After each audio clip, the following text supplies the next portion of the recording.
Go.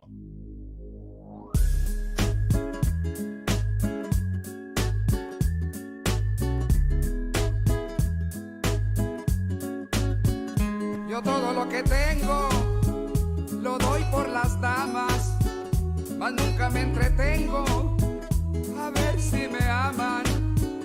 Les doy mi corazón tan solo una semana y luego sin rencores dejo que se alejen si me da la gana. Que porque andaba ausente, me preguntó una amiga. Por tu modo no sé nada de tu vida, pues no estoy para contarlo, ni tú para saberlo. Pero si las aflojas, pues tendré que ser honesto. Mira, yo en mi mundo doy todo por las damas, aunque unas son cabronas, hay que echarle ganas. Por mis compas me quito la camisa, creo en lo divino, pero nunca voy a misa. That's what it was on. Andar chingándome la feria, no hago suficiente, pero como se va, llega. Alguno que otro dice que estoy loco, pero me vale madre porque así yo me comporto. Nunca en mi vida me han tomado verme amarrado, algo que muchas han tratado. Tal vez algún día cambie I still kind dirección, of don't pero por know el momento esta es mi fully how to use it, Lo but que tengo kind of figuring lo out doy these por like las scenes. damas, mas nunca me entretengo a ver si Or were you using OBS before or something? doy mi corazón No, I've always used Streamlabs. I just y luego sin rencores dejo que se alejen. Oh, doing like si me advanced da stuff. la gana. What up, boy? andar borracho, cotorreando con las viejas.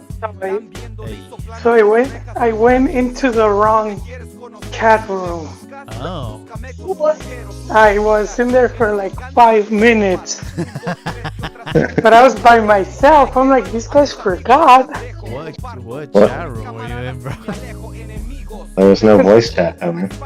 Cause you There's know, There's only one voice chat.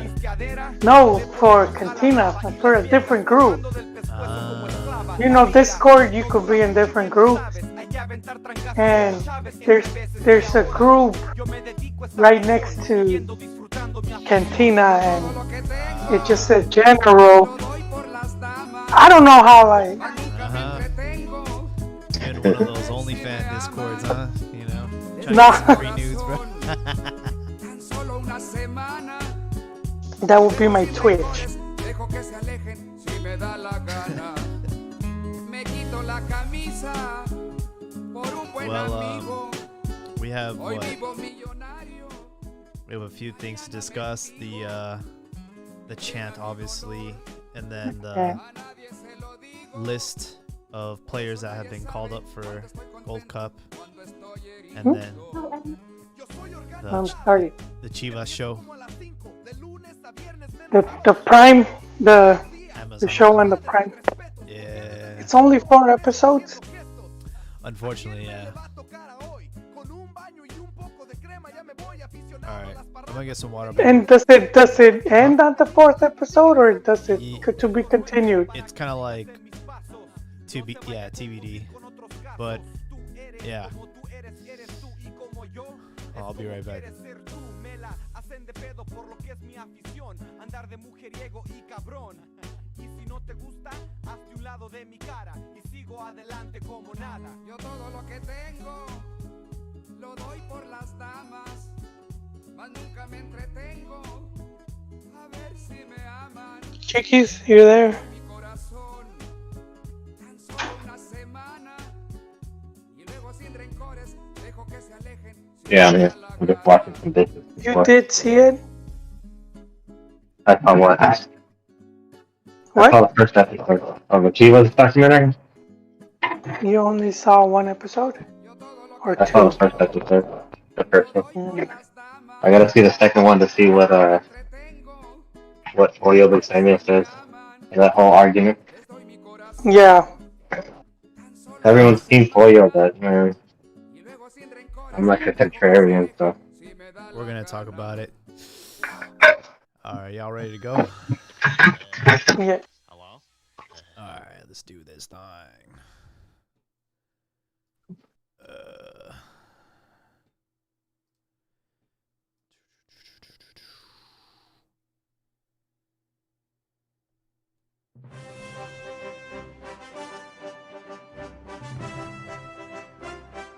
Hello, everyone. Welcome to episode 290 of Cantina MX Football Podcast. I'm your host, Jaime Landeros.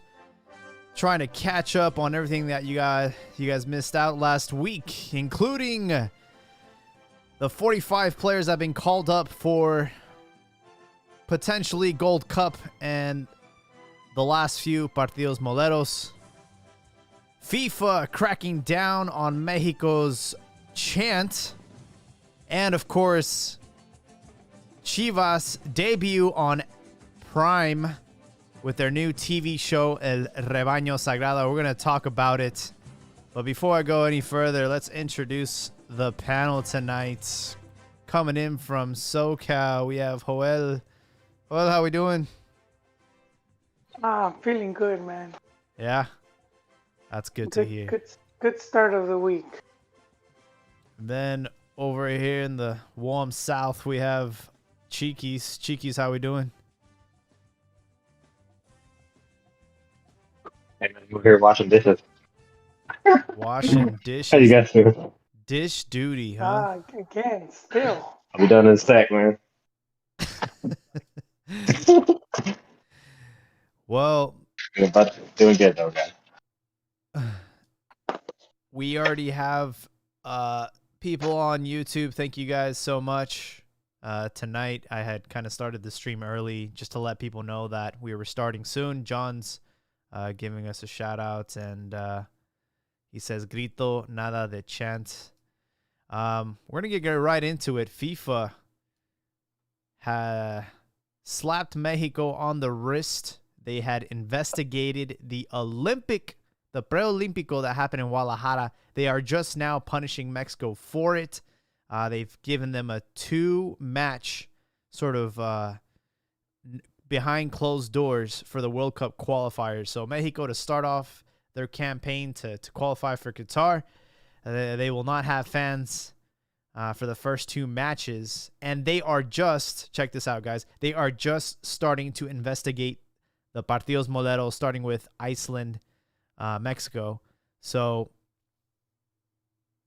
guys, are we going to miss out on Qatar because of this behavior? No, I don't think so. I mean, I think there's gonna be fines. Well, there's a small possibility. Just kind of use it, I guess, because there's a lot of hypocrisy going on. You know, it's the punishment is because the chant is allegedly homophobic, and there's a whole discussion about that. Well, not chant, like what was it? Like they said in the chat, it's a grito. It is. It's not a chant. But so, for example, that's what FIFA is punishing. But at the same time, they awarded the World Cup to Qatar, where it's illegal to be gay. So, sort of like, like, hey, pay. Don't look at this. Look what we're doing.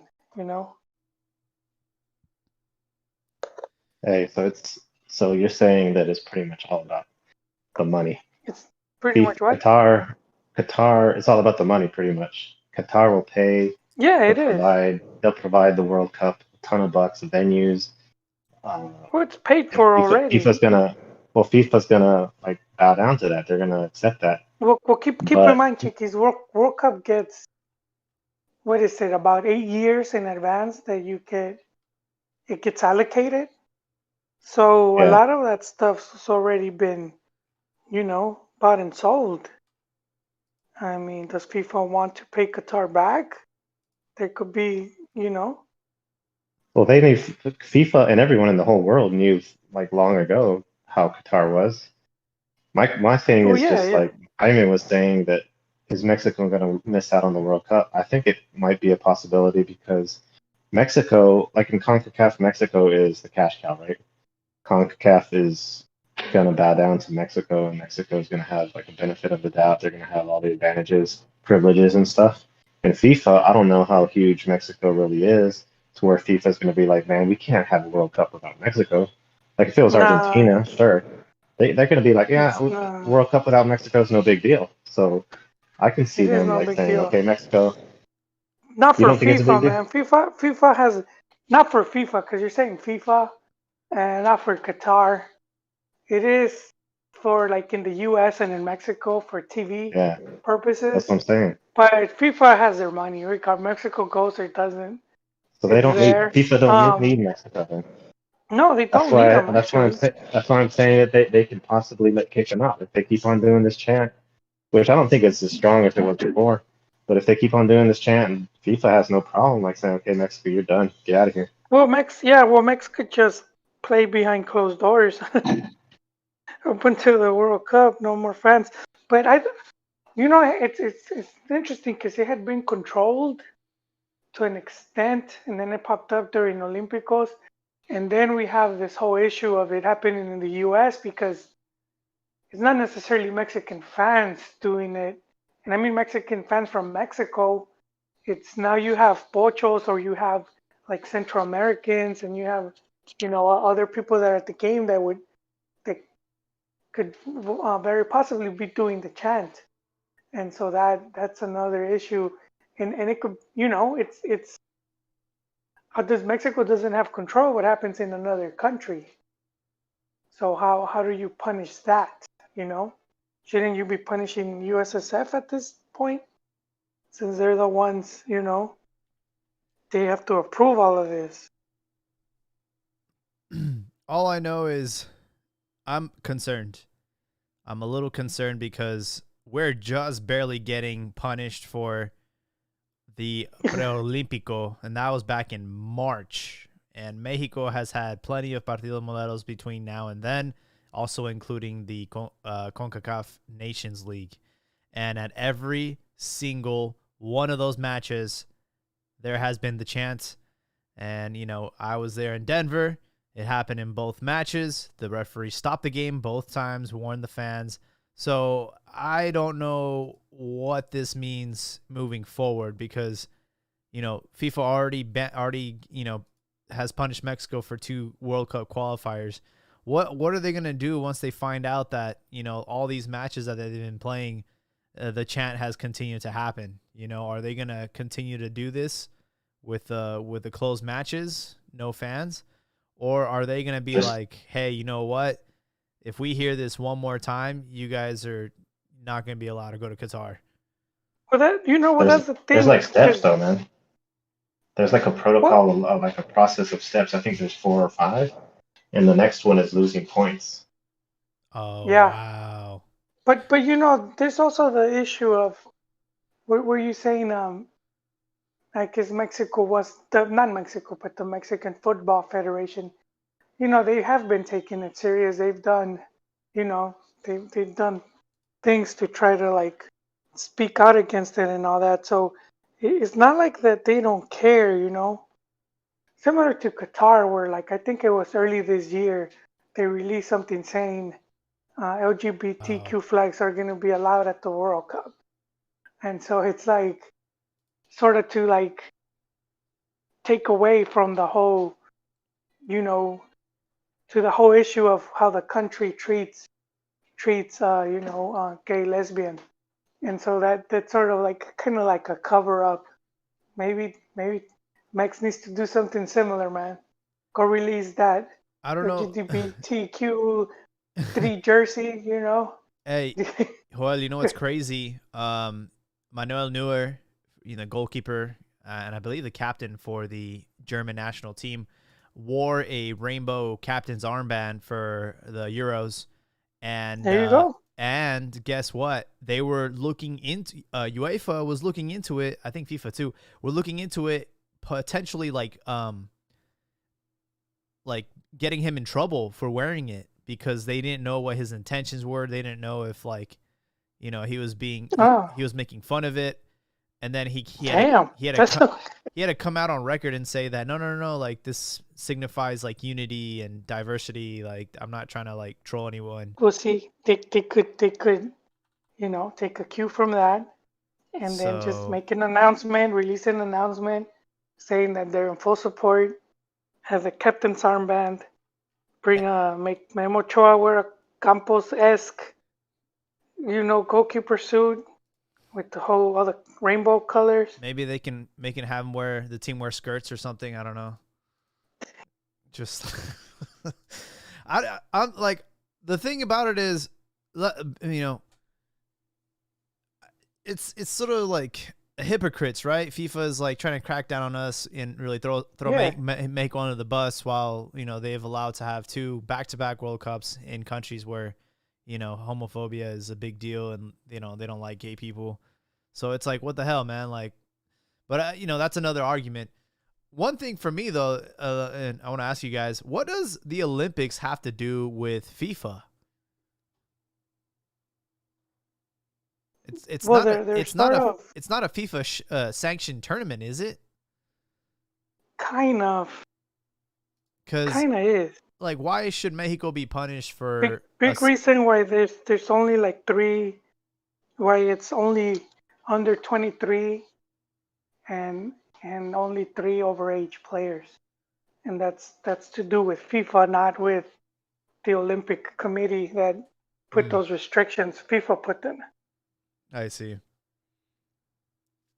And then for the obvious reason, so it won't compete with the World Cup. Let me ask you guys like a trivia question. Do you guys know how, when, and why this chant started? I think it started with Atlas fans. So I think they started doing it. I don't know if it was Chivas, but it started. You're right about the Atlas thing. It started in el Estadio Jalisco when Osvaldo Sanchez, he started his career at Atlas, and then he ended up going to America. So when he was playing for America, that is when the chant started. It started there, and I think when it became popular was when Mex hosted Olympic qualifiers, and I think they were in Guadalajara, they were in Jalisco, and I think that's when it became more.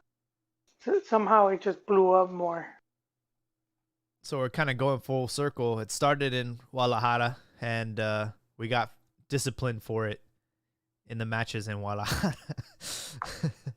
Was there back then? I don't think there was. It was no big deal, really. It wasn't a big deal. And then, they started doing it for the World Cup. And so, you're going way back to kind of early 2000s, So. And it wasn't to the 2014, and mostly because of social media, because then that's where you started having.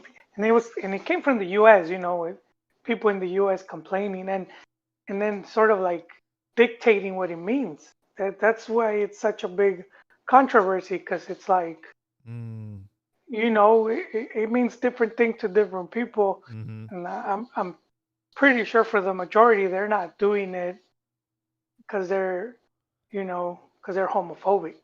They're just doing it to mess with the player, and then just because it sounds funny. But if it was homophobic, we have the clear example of Carlos Salcido. He's been caught multiple times in the, with his hand in the cookie jar in Brazil, visiting the the Transformers. And then sending pictures. He got caught sending his D-pic got leaked. And so this dude's well known for you could say at this point if he's gay or bi, but it's well known, it's well documented, and he still played for after it was and if it was, every time he touched the ball they would have been yelling stuff at him, to mess with him. And dude, you got none of that. You really got none of that. Yeah, it really doesn't. There's somebody on the subreddit in Liga MX that, was trying to explain, the different cultures and how, there's low context and high context. And when you go to places like the United States or in Europe, things mean literally what, if you say something that's what they take it for literal, oh, okay, that's what it means. Yeah. Whereas in our culture, there's a lot of layers. There's a lot of context required for you to understand the full Well, scope of it. And what we might not find offensive is offensive in other countries because that's how they interpret it. And you can thank Mexico for having so many Molero games. They're the only country I know that schedule more games in United States than in their own country. So this is sort of some of the consequences of, being in a different country, having this, these fans sort of pick up this, I don't know what to call it. It's like tradition now every time the goalie, kicks the ball.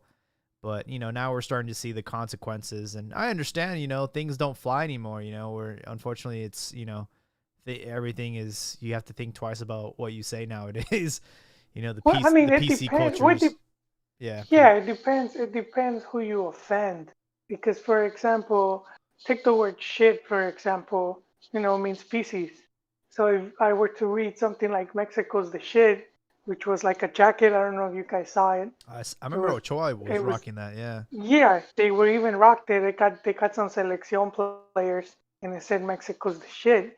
And if you just learned English, you're thinking, why are they? And even us, that we understand it. But and even for us, like when did that word become something good? How did it become associated? How are you gonna compare a turd to something that's really good? And and that's just how language works. The context changes all the time, and that's why it's such a big issue, because people hearing it in the U.S., they decided that's what it means. And there was a LA Times article from, I think it was last week, in regards to the grito. I'm gonna call it grito because guys, correct on the chat, it's not a chant. And he was, one of the quotes said, it doesn't matter what it means to us, it matters what it means to them. And that statement is very wrong, because then you're allowing a group of people to dictate, to control your language. You control your language, you control what, if you say something, then I can say, no, that's not what you're saying, and that's just not how it works. You can't let some group all of a sudden say, just dictate what but and change your culture. The counter argument to that is they're not at home. They're in the United States. Kind of like with Cavani, when he called his, one of his good friends Negrito. He was playing for Manchester United at the time in England. So it's like they didn't do it on Instagram. Yeah. So well, that's the thing. It's like social media, but how are you gonna talk about respect other cultures, and then you're gonna go turn around and then vilify them and say all of this stuff? So that's why it's like, why you see so much people that are like not wanting to, like not say the grito. Like, to me, it's played out. I found it funny the first times I heard it, and I just thought, like, Celito is burned. Like, come on, dudes, let's come up with something else, man. It's time for the Mex next. has a lot to pull from. Yeah, we have so many things we could use, man. It's like, this ridiculous. It is time that we stop saying it and maybe find some other funny way of making fun of the goalkeepers. We'll have to figure it out. Yeah, and I think for an extent, it's no longer about that. Now it's, for a lot of people, is, you're not gonna tell me what to do or what to say, and that's the thing, because you're calling a lot of these fans homophobic. Yeah. And I'm pretty sure the vast majority aren't, and that's where you get the pushback. Yeah, we'll have to see. And this is where Pancho's Villa Army, they need to step up, as being the aren't they officially like the porra de la selección mexicana? In the US, yeah. Yeah, this is where they need to start to do something, and hey, let's work on course correcting. Let's find something to yell at, or find. This is their job. That's what they're supposed to do, man. They're supposed to be the ones that like. Huh? That's the Pocho Villa's army, though, man. Oh, shots fired! Pocho Villa's army. It's not a shot, man. It's not a shot. It's just the way it is. But I will say that they don't say it. They don't chant. They don't do the chant. They have, gotten it out of their ranks and stuff. Yeah, It's the other but at the same, Mexicans, like the old school Mexicans that do that. But it's not like they can influence. They don't have too big of an influence. yeah, I agree with Chiquis there. Like at the end of the day, their influence is not that strong where they could, they manage to like Especially in Mexico. drown out that grito with another grito, or at least in Moleros, when you say, okay, we're gonna drown them out on the corner kick. We're gonna yell "Fua," and then, or whatever. Yeah. We'll have to see what happens. Mexico has 2 upcoming partidos moleros. They're going to play Panama at the end of the month on the 30th. And then Cantina MX will be on the fields on the 3rd. Yes, we will. July 3rd against Nigeria in the LA Coliseum. Let's go. Yes, we will, sir. Me and Jaime will be in attendance. Yeah, so if you see us out there, say hello. There's going to be full capacity. How big is that stadium? Like 70? I don't know. Which one? LA Coliseum. It used to be 90. And I know USC started fixing it up, and they changed sections. So I don't know, man. I'm gonna be generous and say they're at like 80. Yeah. If only there was a way of finding out, Jaime. 78,467. So pretty close. 78? That was close. Yeah. I don't think I've ever been to that stadium. I know it's right next to the LAFC stadium. I've been to that. I've been to the Rose Bowl, but no, I haven't been to the Coliseum. Never to the Coliseum is the OG Azteca del Norte. Wow. That's where Mex used to play like the majority of their friendlies way back when, before Soccer United marketing. And they hosted the Olympics there? Because I see the Olympic logo. Yeah, there. like in 84. Oh, wow. 1984. Yeah, hosted Olympics. They just did not get World Cup games. They went to the Rose Bowl. Wow. Yeah, because the Rose Bowl fits like, what, 100? And then I doubt they're going to be getting any more. Nope. Not with the new Rams, right? The Rams are in town now. Yeah. So they'll use there NFL goes stadiums. Yeah. But who knows, man? They've been fixing it up. So USC has their pool. They might, at least get one game in here, So check this out for these upcoming friendlies and for the Gold Cup. Tata Martino gave his list of 45 players, and not a single one of them with the name of Javier Chicharito Hernandez. He has been snubbed from the list. He's not even going to be considered. 45 players, and our top goal scorer of all time has been snubbed. And taking his place will be Rogelio Funes Mori. That's for Moleros, though, right? He is on the prelista for. No, he's not going to the Gold Cup. Wait, they took it. Wasn't he on the list, though? Not anymore. Man, it's like the wrong list. Like 45. They had 45 players. There was like a list that we talked about last week, but then now he finally submitted like the list of players that will be going to. Oh, he didn't make the cut. No. Dang. Yeah, well. If I'm not mistaken, this is the list of players that will be going to either the Olympics or to the Gold Cup. So it's kind of like 2 rosters. Yeah, I don't know what Chicha did, man. He must have pissed off. Yeah. You have 5 goalkeepers: Talavera, Cota, Ochoa, Orozco, Jurado, and Luis Malagon. The rumor is that Ochoa will be going to the Olympics as an overage player. And then I think the other player was going to be Luis Romo in the midfield or in the defense, I guess. and then potentially Henry Martin because Jose Juan Macias, unfortunately, has been missing his shooting boots. He hasn't scored in a very long time, and he might potentially miss out on both the Olympics and the Gold Cup at this point, man. His stock has like tanked like terribly. Oh man. Yep.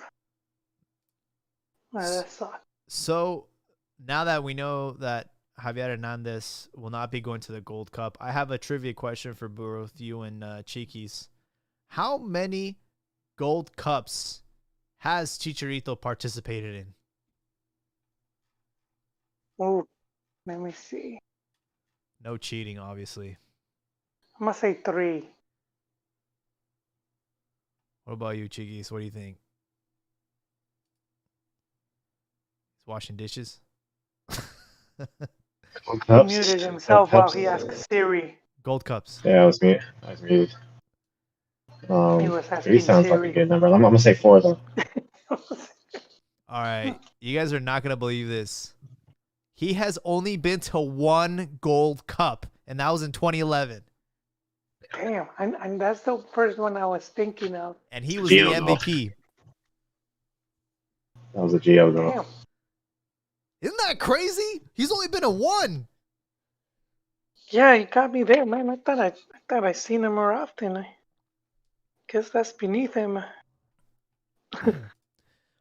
I'm not really sure like what exactly happened. I think like in 2013 we sent like scrubs, and then in 2015 I believe he got injured in the matches leading up to the tournament, so then he ended up not going. And then yeah, he just hasn't gotten a Gold Cups, man. He only went to 1 in 2011. That is redonkulous. And it's not meant for him. And you know what? Little FU to all the haters saying that, oh, he scored all his goals and, against Caribbean teams and stuff. He's only been to 1 Gold Cup, so his goals came from other countries and other tournaments, not the Gold Cup. So suck it. Nah, but he has scored against the top guys. Well, Kikín even at the scored club against level.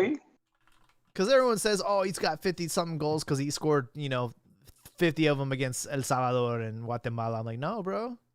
No. That was Kikín. Kikín, back in Kikín's time, they had qualifiers with like all the scrub teams, the minnow teams.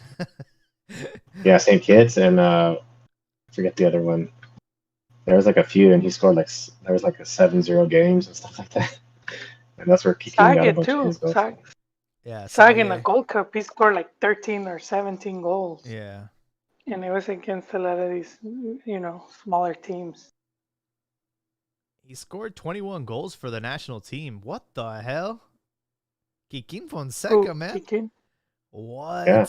That is crazy. That dude scored a ton of goals, man. 21 in 4 years. From 2004 to 2008. Then he fell off the face of the earth. If you look at some of the final scores of some of those games, it was like, I think one of them might have gotten to the double digits, so like 10-1 or something like that. Wow.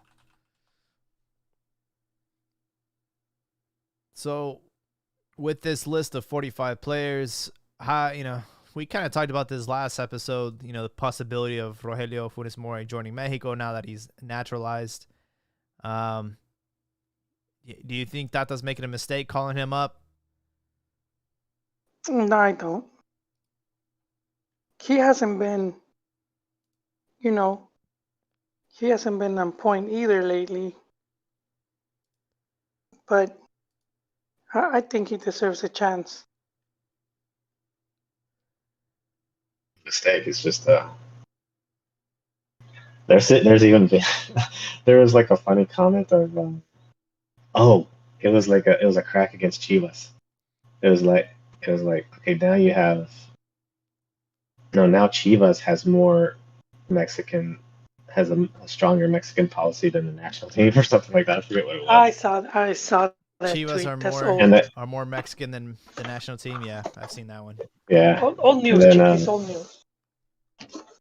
Well, yeah, the comeback is he is Mexican and stuff, but that's not a very good comeback. That's been used before. Way back when. So Yeah, at this point, we take our chances with Funes Mori. I don't agree with omitting a player like Javier Hernandez. I don't care if you don't agree with his lifestyle, ego, personality, whatever reason Tata has for not you mean no reason? Like he's giving him a free pass. For me, it's like, when the going gets tough, this dude can come off the bench and do a lot more than Henry Martin with 2 left feet. I don't know what people see in Henry Martin or Alan Pulido, but these dudes have done nothing in these partidos moleros. They've done absolutely nothing, and at this point, it's like, at least give this kid a try, bring him back. He's scoring goals in the MLS. He's taking it serious this season. Bring him back, man. It's not gonna hurt you.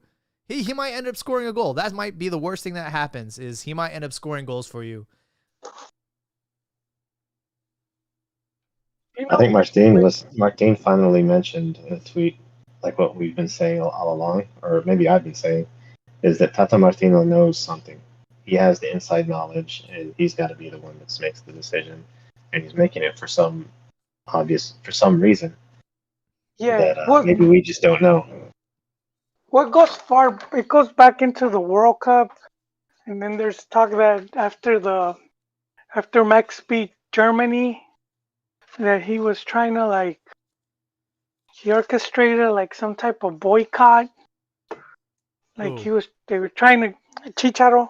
Oh, really? They were trying to get more money from FMF, and that FMF was like, all right, but let's wait until after.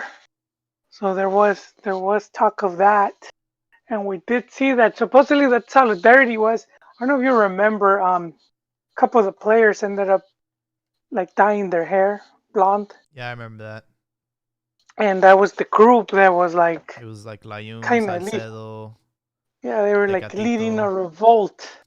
And so saying that's where a lot of the problems started. Interesting. Where they felt that that's been one of the big rumors as to what happened. Doesn't help that when Tata came, sort of Chicharo, stock dropped and he wasn't playing good for a long time. Yeah, I got to witness one of his last goals for the Selección, and that was a Partido Molero in the Levi Stadium. If I'm not mistaken, it was against Paraguay. And that was his 51st goal. Then he scored against the United States in the MetLife Stadium. And who knows, man, that might be his last goal for the Selección. We'll have to see how the aftermath of the Gold Cup and the Olympics go. What are you guys' predictions, looking at this squad and seeing how they've been performing in the Nations League? Do you think Mexico are going to win the Gold Cup, or do you think they're gonna fall short? I think they'll make the final. They don't cross with the U.S. The U.S. is probably, we might get that interesting rematch.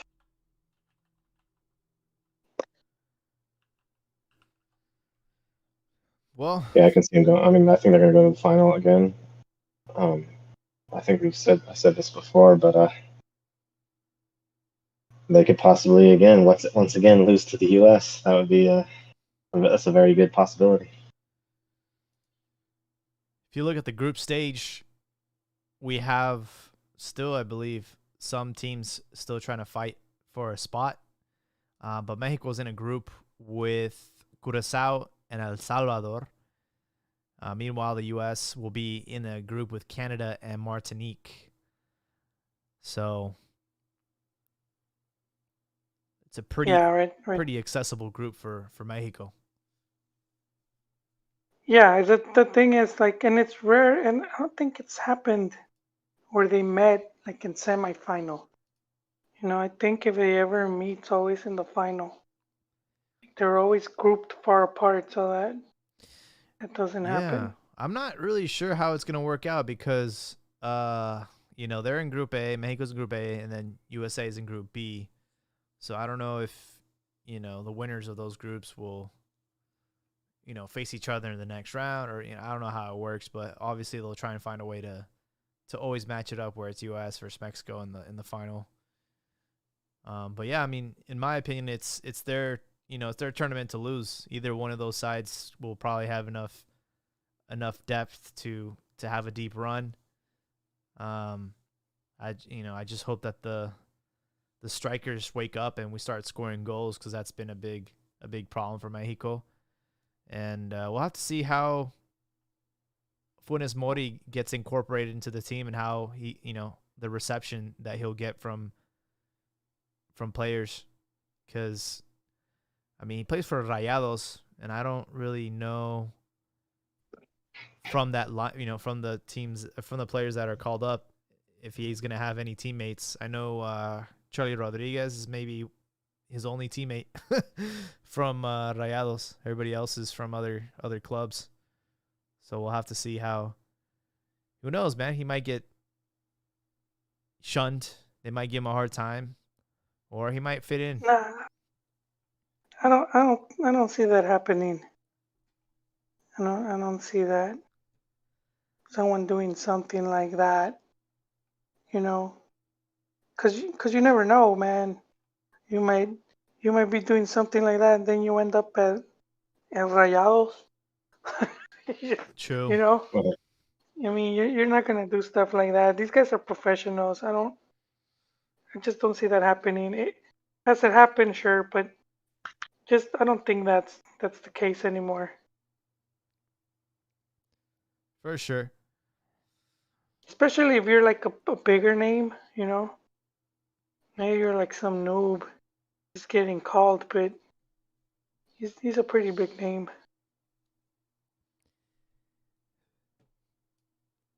So check this out, guys. We were talking about Santiago Ormeño, and he ended up going to Copa America. And I was like, hey, he hasn't made his debut yet. We're kind of in the ending stages of the group stage. And as soon as I brought it up to you guys, that's when his name got called up, and he played about 7 to 8 minutes for Peru. They ended up winning their match, and he's officially off the market for Mexico. So good for Ormeño, the one that got away. Well, it remains to be seen, huh? I wish him the best. I hope that he ends up scoring for Peru. I think that'd be really nice. I think he got away, maybe not so much for Selección, but definitely for Chivas, man. Chivas is hurting for a striker. For strikers. I agree. Yeah, I know there's some that disagree. They say we need a creative mid or whatnot, but there hasn't been a consistent. I mean, you need more than one. You could say JJ Mack because of the number of goals he has, but you need more. We need more firepower. Mas. And man, you always find ways to know what topic I'm going to talk about next. And of course, we have to talk about Amazon Prime. Chivas made their docu-series debut on June 18th. And actually, for some reason in the States, it was already available as of Thursday. And Chivas El Rebaño Sagrado now streaming on Amazon Prime here in the States, anywhere in the world. And we had 4 episodes of this amazing series. And were you guys able to catch any of those scenes? I did not, man. Oh, I did not. Even more of a reason. Hands down. I think Chiquis saw some of it because he was looking for trolling material. He was He was, what was it? So The whole I saw the Pollo first episode. Briseño thing that was trending. His Pollo's fight with, I guess, what was it, Titier? Detier. Yeah, I'll break down the scene for you guys. So in the second episode, there's a scene in training, and Detier, Ponce, Macias, they're kind of on the bench, and Pollo just comes at Detier Villalpando sideways, man. He's like, yeah, like you're trash, you suck. Like, I know I'm bad, but at least I have balls, and you don't have either one of those things. And Detier, the child molester Villalpando, he's just like, hey, it's like he just says, just fuck off, keep talking, whatever. You suck, bro. Like, you're trash. And Ponce is laughing, and Macias just looks like he wants to like go back to Leon. And it was just a very intense scene, and I'm surprised that they kept it in the show. And That's what they want, dude. I mean, if the team's not going anywhere, at least give him drama. And of course, everybody went on Twitter and they're like, Team Pollo, blah blah blah blah blah. He's the kind of character we need, and he should be the captain of Chivas. I'm like, well, in order to be the captain of Chivas, you have to be in the starting lineup. So you should probably work on that first. Chiquis, what do you think? What would you see? Like, it's I don't know if it's my contrarian in me, but I just saw the clip. I wanted to get more of the context, which I guess you described all of it. But it's true. I think the dude. It's true. The dude has part of it is true. It's true that Pollo has more ganas, more fight in him. Oh, but that doesn't make him like something to brag about, and and for us to be like, oh yeah, team Pollo all the way and all this stuff. Yeah. What's the big deal of him? He still sucks. I mean, are we going to be like Team Pollo and this guy sucks? He's not even on the. So it's sort of ridiculous. So I don't agree with the whole like Team Pollo and stuff. The dude's a bench rider, right? So he celebrates successful slide tackles. That should tell you everything you should know about El Pollo Briseño. Yeah.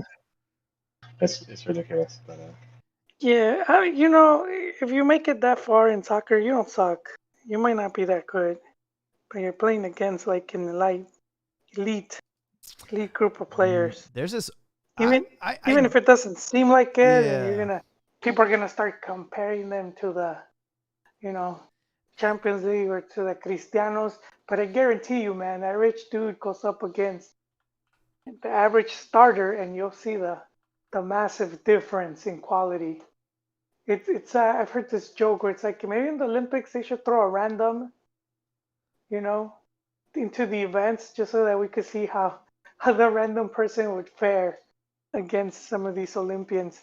And these are top athletes, and so it's we might say they suck, but it's not easy, man. Even like the only reason I don't agree with that is because there's players like Juan Carlos Leaño that were in the first division, and that guy was a straight up tronco, hijo de papi.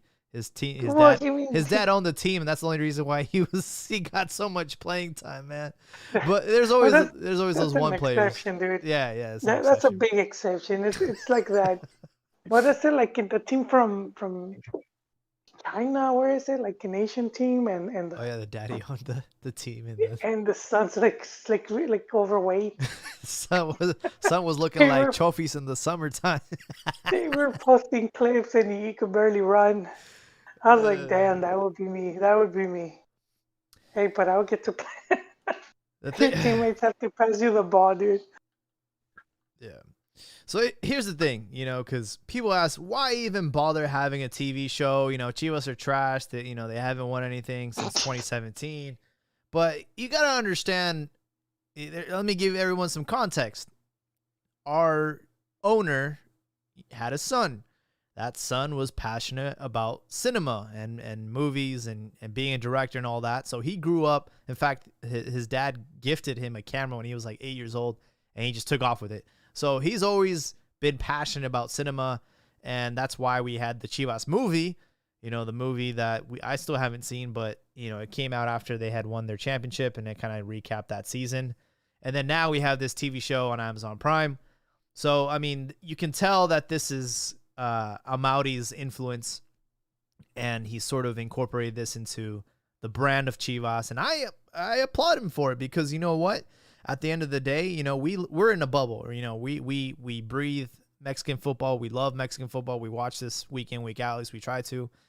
But there's a whole audience outside of even the States that don't know anything about Mexico. They might have heard about Chivas because of Chicharito, or maybe because they see it on the internet sometimes. So this is a great opportunity for Chivas to expand their horizon and get people that don't really are familiar with the team, with the history, and with Liga MX, and turn them into at least followers or even fans. I know it happened with me when I watched the Sunderland thing on Netflix. Such a tragic story about this team, and I have a soft spot for them now, because I got to see just the tragedy that they went through. Getting relegated to championship, and then getting relegated again to the third tier of the English football. So I mean, there's fans out all over the world now that are going to be able to look at this and be intrigued and be interested in Guadalajara. So I applaud him for that. Yeah. Yeah, it's just are these, because I know they've done it with other teams. Are they always 4 episodes? That just seems like very little to me. Yeah, it's the timing of it. Unfortunately, they started rolling the cameras right after Chivas had signed all those players, and then COVID happened. So, they weren't I'm assuming that kind of slowed down the production, and they weren't able to get as much clips as possible. But man, Amaury was really banking on the fact that he was going to capture like a championship run. And they had reached the semis, right? Before, that was the season before the filming. They made the semifinal. So the recording, I really don't know the timeline that well, but I think it was like 20. No, dude. Because it was Fernando Tena was still coach in the first couple episodes, and then they had just announced the signings with like Chicote and Angulo and Victor Guzman. Like that was like the first episode, is like they had just signed all these players. Oh, all right. So then if they continue filming it, it is gonna be or continue. I mean, they should already have all that stuff. And at least they didn't film it. I was actually kind of disappointed, because I wanted to know a little bit more about the whole Pocho incident, and they didn't really talk too much about it. They just he just got up and left, like really upset, and then that's how the first episode ends, is like him leaving Chivas. And then the next episode, it's it's all these like headlines about why he left and el dopaje and all that stuff, but they didn't really go more into that. And then also very disappointing is the whole fiasco with Villalpando and all that. That's not in it either. They did talk about Chicote, how he got drunk and went to go party at like a fiesta and started singing and stuff. Wait, what was the Villalpando refresh? That was when refresh our memories. He was like molesting a minor. Wait, was allegedly, because he didn't go to jail, right? I mean, he got erased from the team. I don't think he has a team he right did. now. Trophies, all of them did, but I mean, he's not in jail. I don't think so. I mean, but that was part of it. They were accused, right? Or charges were pressed on them. They probably paid. They probably paid hush money. Who knows? We're assuming. Yeah. Wait, Jaime, though, the beginning of the show, the beginning of the series, first episode starts with Chivas versus Atlante. I think it's in a Liguilla match, and they got a penalty. It was penalty kicks. Copa MX. And it's Copa MX. Yeah. Oh, Campa Ruiz. Campa Ruiz, he's the one that blocks the. I think he blocks the shot, and Atlante wins, right? Yeah. So that was like the beginning of it. That was the opening scene. It was the quarterfinals of the Copa MX. Chivas versus Atlante. They tied 1-1, went to penalties, and then they end up losing. And the first scene is like Jorge Vergara. He's still alive. He's got his little Bluetooth headset on, and he just starts ripping a new one into the team. And that's how it started. And then they briefly talk about his death, and how Amaury promised his father something, and he won't say what the promise is until it happens. So he's not gonna sell the team until he accomplishes what he promises his father. So it's pretty interesting because it doesn't really it shows sort of like the failures. It doesn't just like show everything positive about Chivas. It shows like all the signings, and then it shows Pocho Guzman fall through, and everyone just like Peláez, and everyone just like sits there like what's going on, and then it's funny how I think Peláez tries to motivate them, and he comes up with like these goals, and he writes them up on a little board with check boxes. A little whiteboard, and says, these are our goals. This is what we're going to do. We're going to win. We're going to qualify for Liguilla. We're going to win the Copa. I don't know if it was Copa MX, and then we're gonna get to like quarter or semifinals or something was the goal for Liguilla.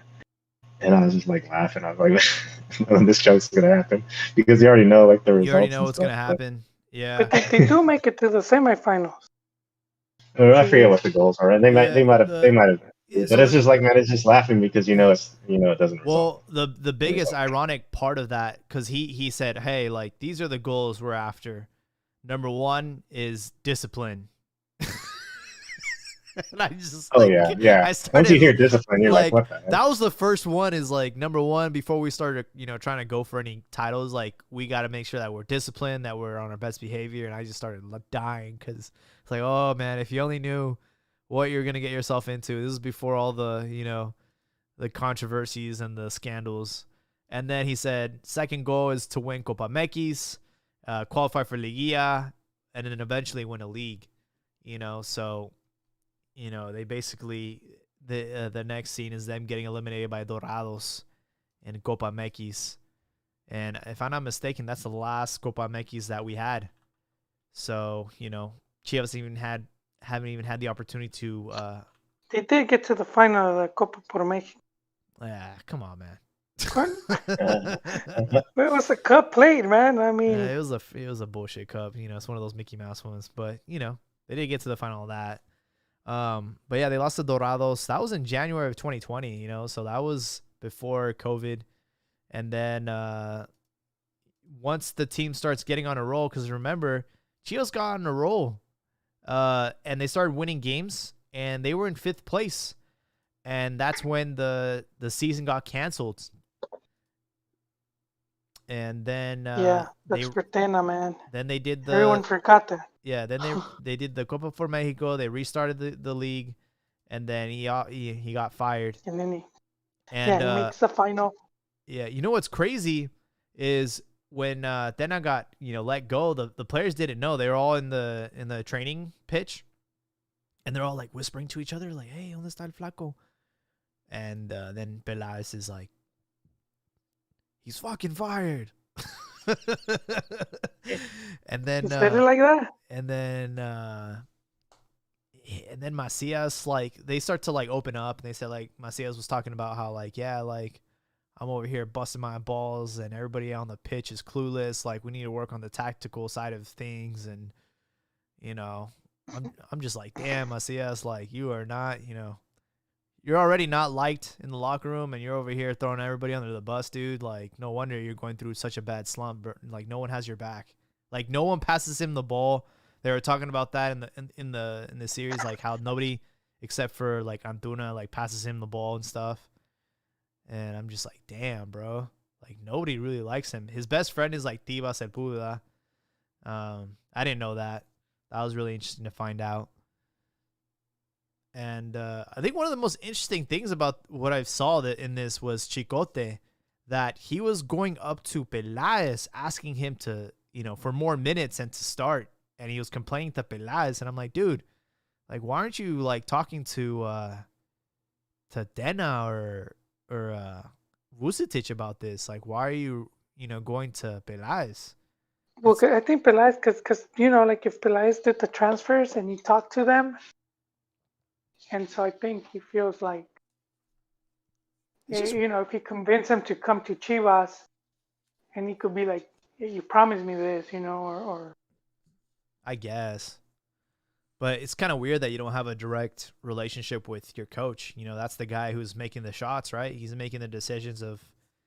Well, it's like, like in work, if you have a manager and you feel maybe he doesn't like you or whatnot, you go over his head. You go to. Yeah, like if you tell the manager, hey, can I get these days off, or I already worked this shift or whatnot, and it's like they don't seem like they're listening to you or helping you out, and you're like, all right, F it, I'm going to the supervisor or to human resources. I see.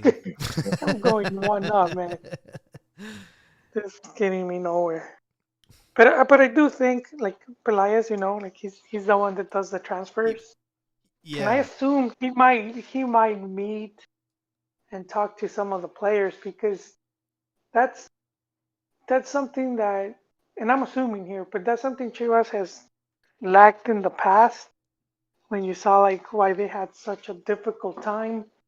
And it's like they really didn't have any like big, like any named representative, like that could like try to convince you to join the club.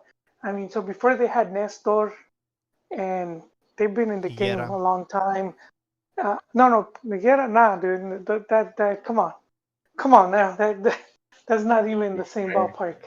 Football wise, like if it's like a personality going up to you. So the De La Torre has been around for a long enough time, so he knows what's up. He could tell you, he could talk your ear off, whatever. And so that's when he was in charge, he could get players, and he got many players to return, including was it Marco Fabian was at Cruz Azul. He had that thing. He got him to come back. Same with Peláez. Sort of had to convince JJ Mack to return, and so you kind of Chivas like that. He's new to the game. He didn't really have that. He just had his connection with Grupo Pachuca, and all the majority of the big signings were all Grupo Pachuca players. So he was just opening up the coin purse. He wasn't really going around. But I remember when they first signed the Vela, and I think I'm not sure he had just signed, or it was after because man, we're going way back. We're going to like 05 here. But he went to Arsenal, and then they had like Henry show him around the grounds. Uh-huh. And I'm like, man, if you're a kid, they're they're rolling out this red carpet for you. So of course, man, Chivas was like, hey, we'll give you this car, we'll do all this, and he was like, nah, man, F your fiat or whatever they were gonna give them, and he bounces to England. Yeah. I mean, I guess it goes to show like Peláez has a really good, at least I would hope that he has a really good relationship with his players, because he used to be a player, so he kind of has that connection. And like, and you're mentioning players, you see some of it. You could kind of see some of it. I don't know, and if any of you guys have seen, there was the show with The Rock in HBO. I think it's called Ballers or something, where he's like an agent, and he used to be like a football player, and he goes around, and it's similar to that. It's very similar, where he could go and talk to them, and he kind of knows where they're coming from, or what their concerns or expectations are. All I know is they portray Peláez as like, oh man, like he's the one, he's the chosen one. He says all the right things. He's like, ándale cabrones, and we're gonna win campeonatos, cabrones. No se va a hablar de descenso. Yeah, like every scene, like he looks good, he sounds good, but he just hasn't been able to get the results. And they didn't really show Vucetic too much. I could tell that like the third and the fourth episode, they kind of rushed. They scrambled for footage, because of the pandemic and everything. They do show like, Chivas getting to semis, the goals that Chicote scored against America. And it sort of just ends with, them getting eliminated by León. And oh man, they went that fast in 4 episodes. Yeah, like I said, that's quick, man. My most like the episode that I liked the least was like they spent one episode with Pollo Briseño and his pregnant wife, and how she was gonna like give birth, and he didn't go to the hospital with her. He wanted to go to the because he was gonna be a starter for the game, so he ends up playing against I think it was the Atlas Chivas match or something. And he gets the start, and after the game ends, he runs to the hospital, and he's able to witness the birth of his child. But I'm just like, dude, like, I don't really care about Pollo Briseño, man. That guy sucks. Like, damn. Like, can't they just, like, I don't know, there's like so many more interesting players that I would have liked to know more about, like trophies. Was there enough trophies? Was there enough trophy cam? They didn't give him any love. No. That kind of shows the team is done with him, because if they had, if they had more plans or big plans for him, they would have focused on him, because for a long time he was the big, yeah, he was the big hope. They were banking on him to have like a good season, like and he never really did. Aside from he'll have some games where he looked really good, but he never had like a whole season where he just killed it. And I know he scored like a goal or two maybe early on with St. Joe, but I haven't heard of him. And I was expecting a bit more, man. I'm thinking you're at MLS, Well, he's at San Jose. Defending a suspect. Yeah, but still, man, when you get the ball, that's all you. And you're going to play some weak teams, or you're like, make a couple highlight reels. MLS is hurting for that stuff. So they would be pimping it, man, if he did a couple, He has definitely not lived up to the hype in San Jose. He's been struggling. He's been starting, though. He started against Austin over the weekend. It's just they just haven't been able to really generate much over there, because they still have Wondolowski. That's their striker. This guy's like 50 years old still. They won't let him retire in San Jose. They're like, man, you're gonna have to keep playing because we don't have anybody else. Fake sneak you, man. That's like Chivas, man. That's like Chivas when they would. We still have Oribe, so we're struggling too. Nah, they would bring who they bring?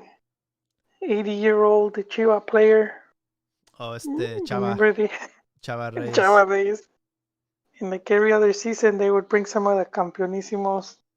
They'll be like in wheelchairs and with those air things.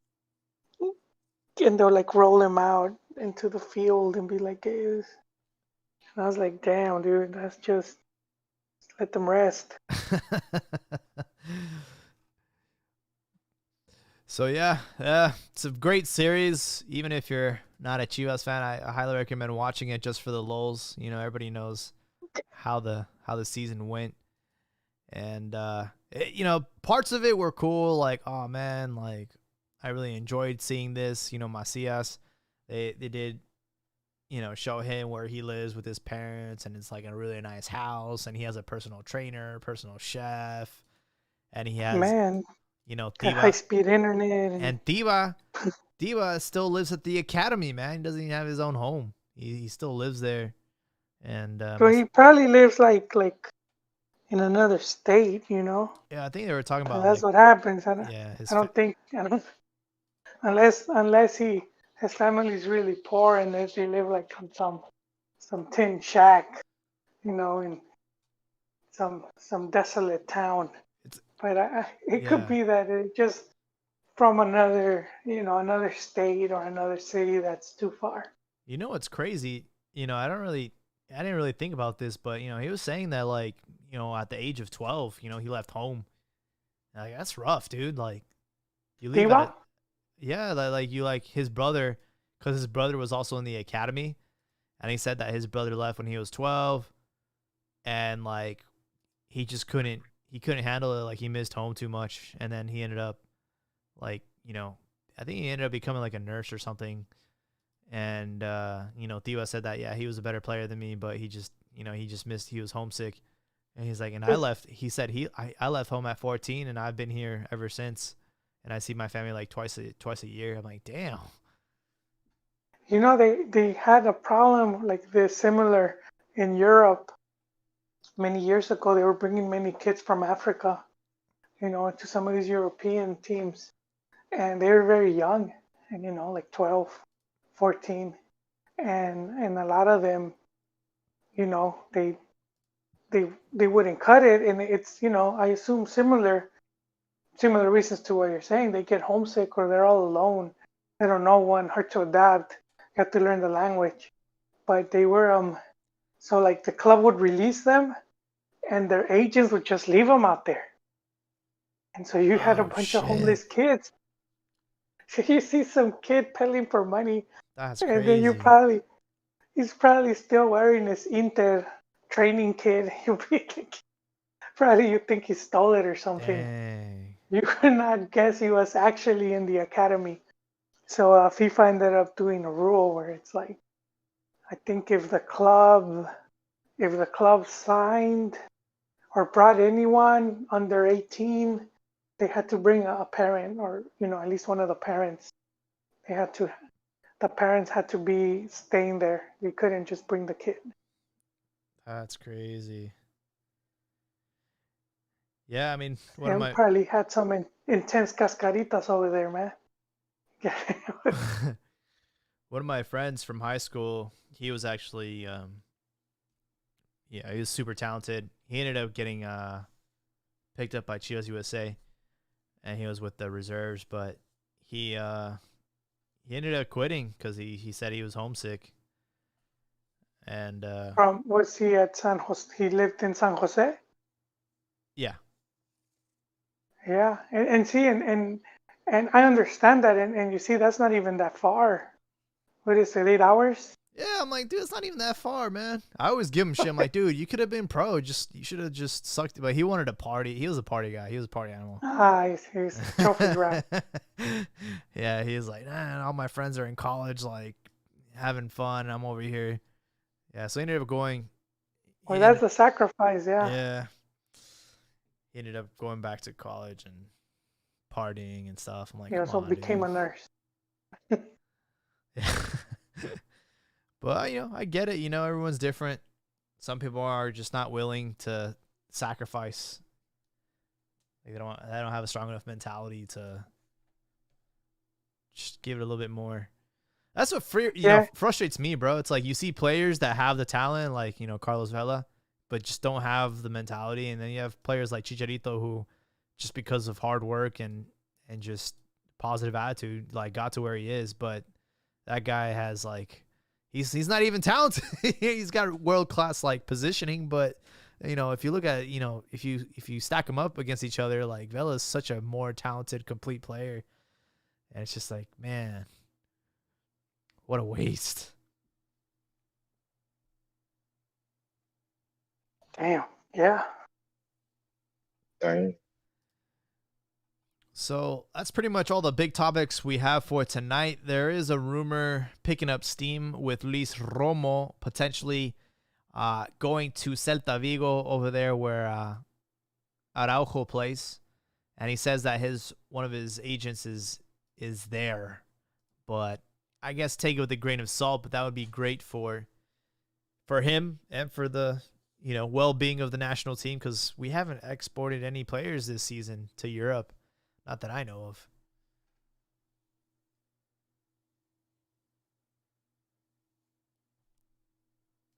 He's one of the top players of the tournament, so if there's that opportunity, he wants it, hey, power to him.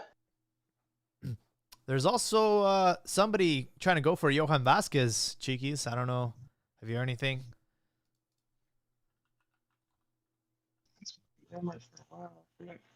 You guys do a pretty good job of selling your talent, so Getting rid of it. But at least he was like a Mexican, at least. Not like the South American. They for a little James, bit as well, and then goes. I'm gonna have to cut off early today. yes. I'll see you guys same bad time, same bad channel. Yeah. I mean, we can wrap it up. Yeah. Those are the big topics, but thank you, Well, for coming on. All right. Thank you, gents. Later, everyone. All right, man. So, pretty short episode tonight. Again, we're kind of in between tournaments and Liga MX, but we do have some upcoming friendlies again at the end of June, the 30th, which is next Wednesday, and then the Partido in LA on the 3rd. So make sure to tune in for that, and we will be back next week with another episode. Want a big shout out to everybody on the YouTube chat tonight. Thank you guys for your ongoing support. And do you have any closing thoughts before we wrap this up, Chickies? I'm looking forward to seeing what happens with the chant and finishing the rest of this Chivas thing. Absolutely. Well, I hope everyone has a great night. We are signing off for Cantina MX Football Podcast.